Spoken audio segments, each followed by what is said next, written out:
Elle pensait épouser un homme de Dieu, mais elle a découvert un démon qui se cachait derrière un col blanc. C'est l'histoire d'une jeune femme, sans enfant, qui a accepté d'épouser un pasteur veuf, père de 3 enfants. Pour elle, c'était le début d'un conte de fées, une chance de construire un foyer pieux et aimant. Mais le rêve s'est rapidement transformé en une prison dorée. Dès le mariage, il lui a ordonné d'arrêter de travailler. Puis, la jalousie maladive s'est installée. Il chronométrait ses sorties au marché et le moindre retard déclenchait une fureur disproportionnée.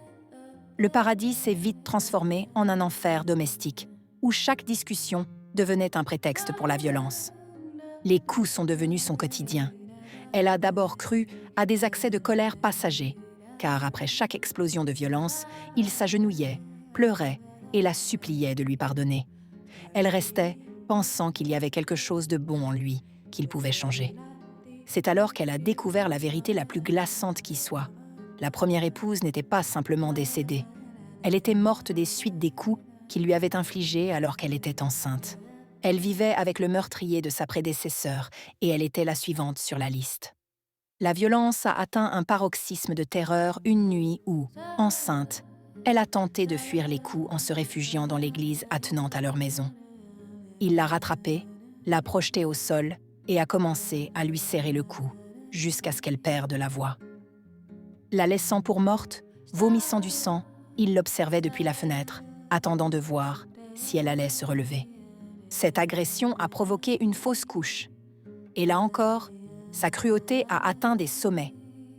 Il lui a refusé les soins médicaux nécessaires, non pas par souci pour sa santé, mais par peur que son corps ne change et ne lui plaise plus.